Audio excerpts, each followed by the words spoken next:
Hey everybody, it's JD here for Mad Bros Media, and today I am with writer, director, producer, actor, and author Crispin Glover. How are you today, sir? Good. How are you doing? Doing well. So, you have a very long history with the Capitol Theater here in Olympia. Yeah. How did you get your start? You mean here at this Yeah. theater? In 1993, they had it was again at the Olympia Film Festival, and they had kind of a retrospect of the films they'd done up to that point, and I had published Rat Catching in 1988, which is this book here. And let's see, I guess I'd published a number of the books already, but when I first published the books, I published them myself, but I did it in the standard way that a book publisher publishes, where you get the ISBN number. So it's an official, Volcanic Eruptions is an official publishing imprint. And people had said to me that you needed to have a book reading when you publish your books, but the books are really heavily illustrated, as you can see. So if I were just to read the text of the books, they wouldn't really make sense. The images help to move the story along. And so I knew that I would have to have some kind of slideshow. And I'd been thinking about it for a while, and it made sense when they had this retrospect to finally get the slides of the books made, images from the books. And I performed the very show that you saw last night, which is at this point titled Crispin Glover's Big Slideshow Part 1. Originally it was just Crispin Glover's Big Slideshow, but now there's a second one. But I've been performing that exact same show that I performed here at the Capitol Theater for the first time in 1993. It's exactly the same show this whole time. And immediately the show went perfectly well. People liked it. And they booked me on other venues in Canada and in Boston. And I didn't tour that much with it. And then I was getting good attendance, and people liked the show, and I knew that it would be a way that I could be distributing my own films. And as I started making What Is It, which started shooting in this film in 1996, and didn't premiere till 2005 in Sundance. But I toured a little bit with rough cuts of What Is It before it was a film print, just to see what kind of general reaction was like. And then I knew that I would be able to formally tour and self-distribute the film with the live show, with the slideshow. And that's what I've done. And then I've done it with the second film as well, It Is Fine, Everything Is Fine. And now I've just completed principal photography on the next feature, which is not part 3 of the trilogy. It's a film that's from myself and my father. He and I had never acted in a film together. He's an actor. It was in films like Diamonds Are Forever and Chinatown. So this was the first time we ever acted in together. I may tour around with it in the same way that I have, or it's possible that this would be the first film that I would sell to some kind of distribution company. But I've put a lot more money into this particular production, so I would have to get a certain amount of money for it to make sense. So I have to see what what makes sense. I know essentially what I can get with my touring, which is very time consuming. And that's part of why I'm open to possibly having a distribution company work with me on it. But again, I've put a lot into it, so I have to be very careful about that. You said this is the first time, this will be the first project that you've worked on with your father. What? No, it's the first time he and I have ever acted together. We've never played a scene together until this film. He's been in other. He's in the second film. Everything is Fine. I directed him before, but he and I had never acted together before. Your books are really, really unique, and I'd like for you, for the viewers of Mad Bros Media, to get an idea of how that came about, because it is really a unique approach at the book building. Yeah, I started making them in 1983. And I was in an acting class in Los Angeles, which was on La Brea, and up the street was an art gallery, and upstairs was a bookstore, and the bookstore had some handmade books. And so I was looking at them, and there are different kinds of handmade books, but somebody had taken an old binding from the 1800s and put their artwork into it. And I'd always drawn and written, and I thought I was working with India Ink a lot at the time, and I thought it was a good idea. So I went to a used bookstore, an antique bookstore. Well, they had both just used and antique books.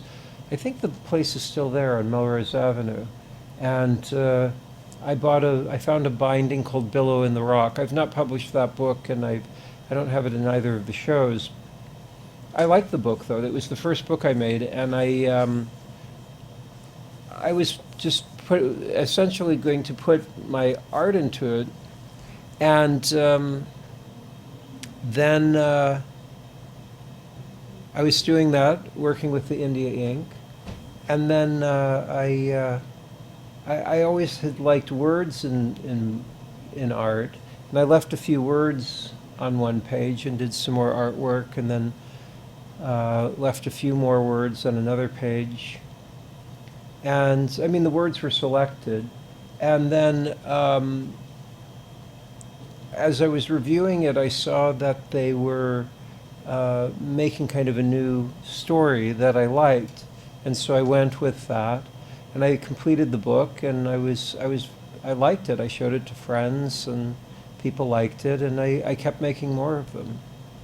I really thought it was interesting. It's like a woodworker. You know, they get that raw piece of wood, Yeah. and then they start to whittle away, and it becomes something else, and it becomes like it was speaking, and you could tell they were kind of speaking to you, and I really enjoyed that. Yeah, And for those of you watching, definitely check out the books, and if you ever have the opportunity, it is absolutely a performance art whenever he gets up on stage and does the book reading for his slideshows. It's pretty awesome. I enjoyed it thoroughly. Equally as enjoyable was What Is It? And I have to say, I didn't know what to expect, and I found myself really kind of just enjoying the ride. What kind of reactions do you get? Do you get feedback from people? Like, what kind of feedback do you get in those reactions? Well, I mean, I've been touring with What Is It for 10 years. I premiered it in Sundance in 2005. And so the reactions are... Have they evolved? I mean, Well, I mean, the way that I talk about the film has evolved. I have a Q&A after the film, which is actually longer than the film itself. because the film is 72 minutes and the Q&A goes for an hour and a half, and it went very long last night. And in all fairness, it does warrant a lot of questions. It does, and it's the title is a question, and it was designed for that reason, and particularly when I show, I have a question and answer after everything is fine, which also warrants questions, and I'm very proud of that film. But and in a certain way, that's the second film. It Is Fine, Everything Is Fine, written by Stephen C. Stewart, is the film I'm most proud of anything I've had anything to do with in my whole career, and I certainly don't mean to dismiss What Is It, because it's just there's an emotional catharsis that happens with the Stephen C. Stewart character that I really hold on a high level.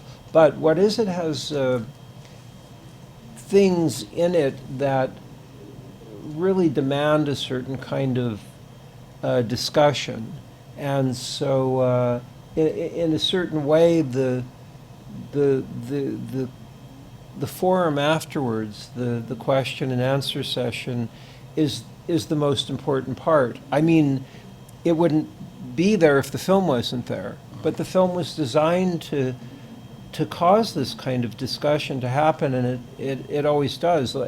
Like I said last night, it went very long, and it just, for various reasons, it's something that I have to spend a lot of time discussing with the audience. Now, you had said that it basically the project was almost 10 years in the making before you finally took it to the screen. Was that due to time constraints with other projects, or was it just an ongoing evolution based on experience? There was a very bad technical problem that happened. It was shot on standard 16 millimeter negative. My original plan was to make a 16 millimeter print. At that time in 1996, there were enough venues. I would assume this venue probably still has a 16 millimeter projector tucked away somewhere. But there were 16 millimeter prints that were being projected at enough venues that it was a viable way for me to plausibly self-distribute. That was my original plan. And at this point in time, the technology would be called digital effect. But when shooting with negatives, a film negative, the technology was called an optical. And the optical, you're blind in an optical printer, which is a photochemical process. You're blind to the numbers that are input. And I had a lot of opticals, and there was an optical house in New York that I was working with. And when I was getting the opticals back, they were incorrect, and I did not know what was going on, and there was no way for me to figure it out. It took, there's a lot of things that happened. The first 6 months, it started out to be a short to promote a different film, which will be part 3 of the trilogy at a later point. And then I realized I should turn it into a feature, so for the next, basically from the first day of shooting to when I locked picture was 2.5 years, which isn't that long compared to the amount of time it took to finally getting to a print. Then what happened was there was this 5-year time period where I could not get the numbers to correlate to what it was supposed to be. I found out later that what had happened was when the film was initially time-coded, the SMPTE time code and edge codes were put on, there was a mistake, and it was off by, I can't remember, it was like 5 or 6 frames. But there was no way to figure, it was a very complex problem. It was able to be figured out only once the cost had come down, so that the intermediate was able to be done digitally, and then a 35 millimeter print, which is what you saw last night, and I tour with, are 35 millimeter prints. So I have 16 millimeter negative, then a digital intermediate, which is then blown up to a 35 millimeter print, which it's very beautiful. Both What Is It and Everything Is Fine were shot this way. The new film that is with myself and my father is the first film that I shot on a 35 millimeter negative, and I'm very pleased with the quality. It's going to be a really beautiful production. It seems like you kind of put it out there to be almost an in-your-face, make you think about and question, what's been ingrained in your mind. How was the reactions initially? The reactions have been relatively similar, and basically what I approximated that they would be like. I saw a lot of exaggerations when I premiered it in Sundance. It didn't really get a lot of reviews specifically from Sundance. Meaning professional, corporate reviewers. What I got, the corporate reviewers actually, I was surprised when I got corporate reviews, meaning reviews in the Chicago Sun-Times or New York Times or LA Times, whatever it was. I was surprised that I got as much very positive reviewing for it as it did get. What I initially got at Sundance, I didn't have those kind of reviews. I had more like gossip columns, which were not places that were reviewing films, that would report on content of the film. That was generally what those kind of entities would do, is they just report things that were taboo elements, essentially. And they would say, they'd list off these taboo elements and then say, this is why you shouldn't see the film, as opposed to a review having to do with the aesthetics or the story or the content. And they would falsely report things. Like one of them, I'm just talking about specifically at Sundance, said that droves of people were walking out of the film, which isn't true. Standardly in a 100-person audience, there'll be I don't know, it's actually gotten very little now. Maybe a couple of people will walk out of the film, which is a small amount. Even in Sundance, which I can't remember what the venue size was, 250, something like that, I would say there were about 5-6 people that walked out, which is not droves of people. It's actually, I've been told it's actually a smaller amount of people that more people walk out on just kind of a film that's nondescript. How tough of a sell, honestly, how tough of a sell was it for you to actually get the people involved that you got involved? Well, there was no sell for me in terms of, I funded the film. And then people that worked on the film basically volunteered on the film. So, when you're making a film that has a strong statement and a certain kind of verve and passion, people understand that. There is a large community of, for lack of a better word, artistically oriented, thoughtful people that want stuff. And there's an audience for that. People want thoughtful filmmaking.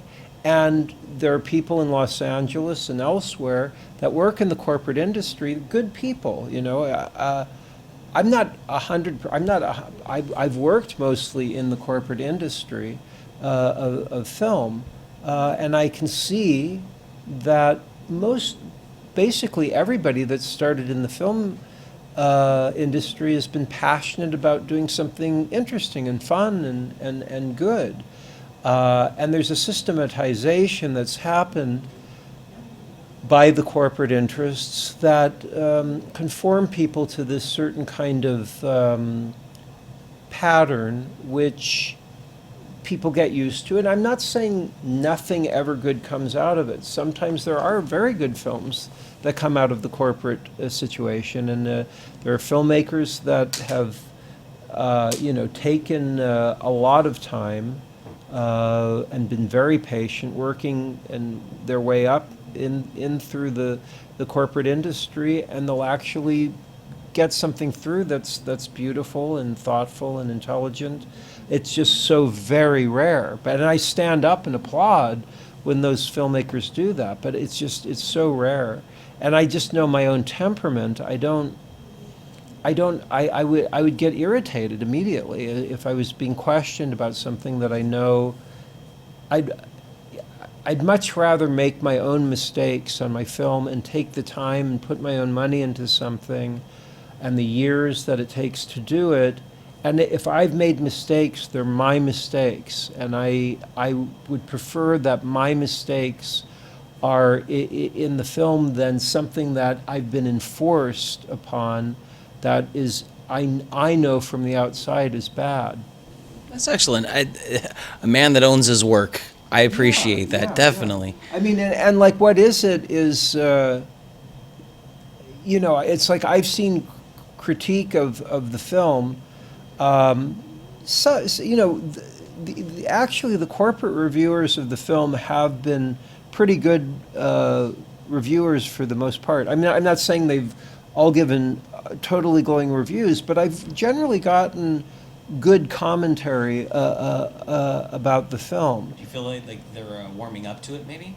No, I'm talking about even from way back when I first showed it. Like I have on my website, I have very good.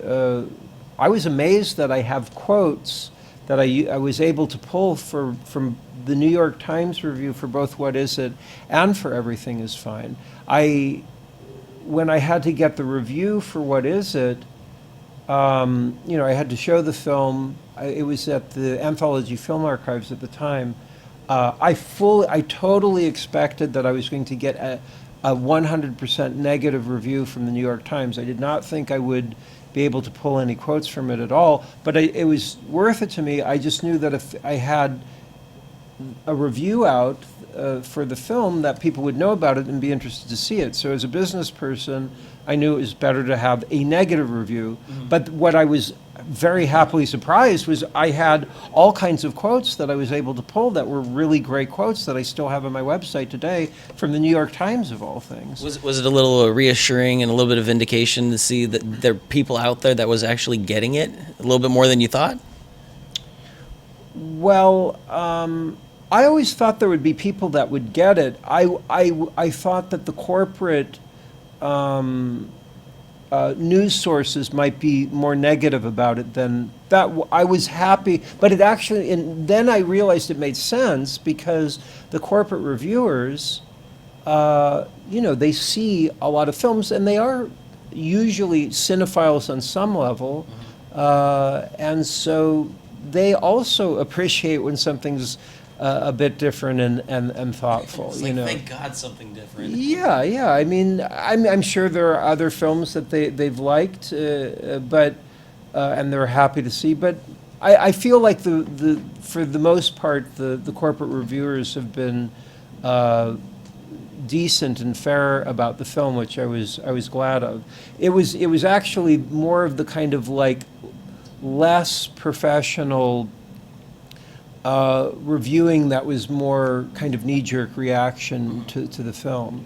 But I don't know that I don't know that, I've been touring so long, I get things where people, well, I guess people still kind of review it, but, I am looking forward to having the new film completed, because it's been a while since I've had a new film that I've produced out, and it's not part 3 of the trilogy. It's its own thing, and it will have a different quality. And I have a good feeling about it, though. I have a feeling it just, because it's not part of this trilogy, which is very specific and very anti-corporate message within the trilogy. Part 3 has not been shot. And the new film is not part of that theme. And I have a feeling it's going to have a different kind of reception that also, there's a lot more money in this film, and it's the first one shot on the 35 millimeter negative. It will feel it will have a different feeling than the other films. Some things will be similar in terms of feeling because I made the film, but there's things that are going to be quite different as well. When do you anticipate us being able to see part 3? I don't know. Oh, part 3. Yeah. Part 3 will be a long, long, long time off. I've been working on that theme for such a long time. Essentially almost 20 years, and I very much want to make part 3, but it's been so long in that arena that I need to kind of get out of that I need to take a break on it for quite a while. And it doesn't matter in the way the trilogy is and the way, that script was written a long time ago. That script was written in 1996. And I do look forward to doing it at a certain point, but I need to take a break from it for a little while and make some other kinds of movies. Just kind of let you give you a chance to step away and then come back a little bit fresh. Yeah.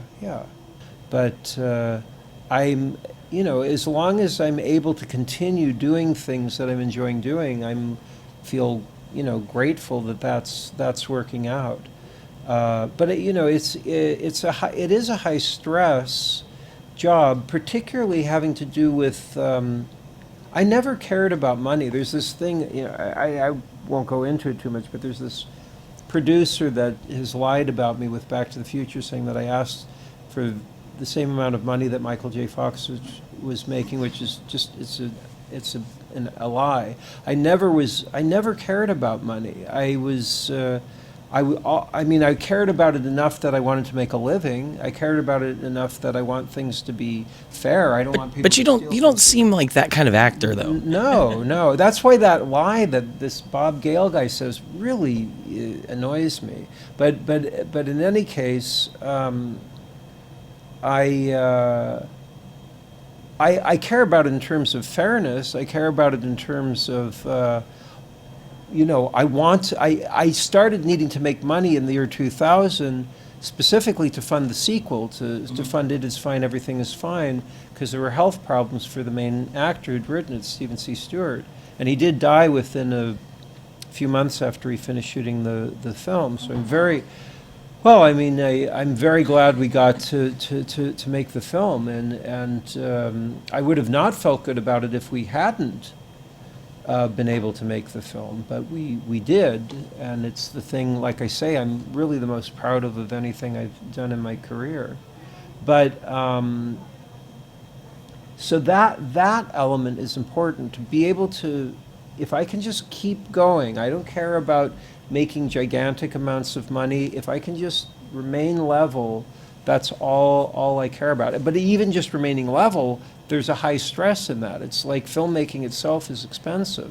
So, and there's a gamble with you always kind of want to better yourself with your productions too. That's really exciting. Yeah, I am excited. You should be. Yeah. And equally as exciting, you're coming back and you're going to be in Seattle in a couple weeks, Yeah, right? That's right. I'll be, which I've also, this is the third time I've been here at the Capitol Theater.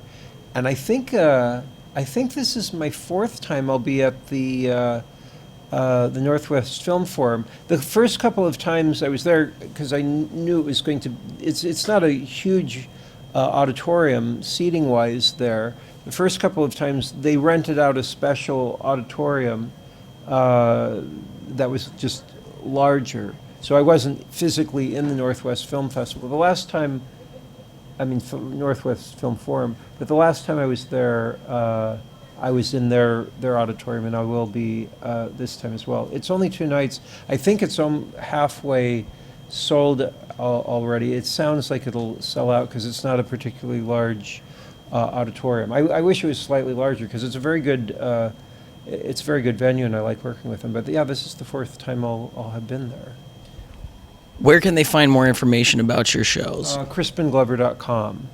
I probably should reorganize it a little bit, but it's under something called Slideshow, which might not be totally clear. But I think people usually figure it out when they click around.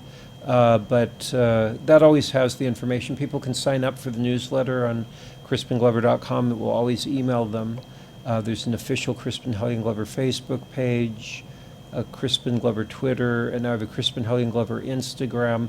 But the newsletter is the best way to always get that information, and it's always listed out where the shows are.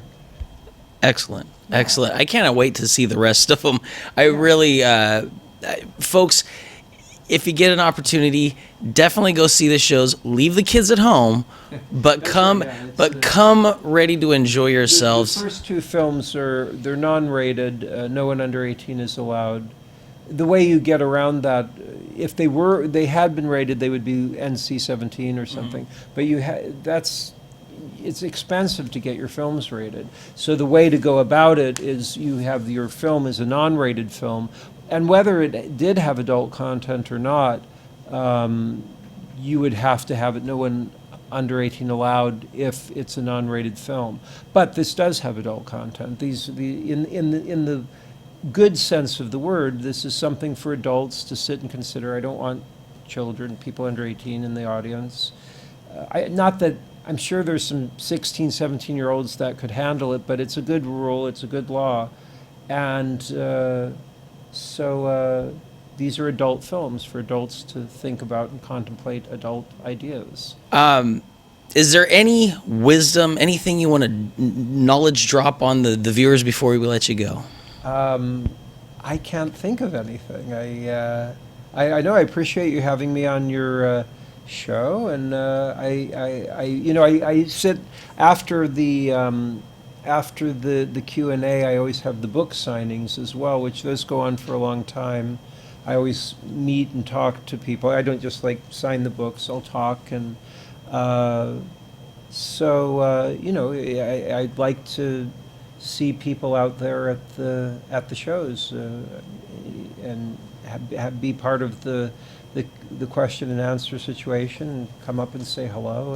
And there are people that come back to the shows over and over again. So throughout these years, I've had many people come to see the film multiple times, and I know them over the years. And it's nice to actually have that genuine kind of personal relationship with the people.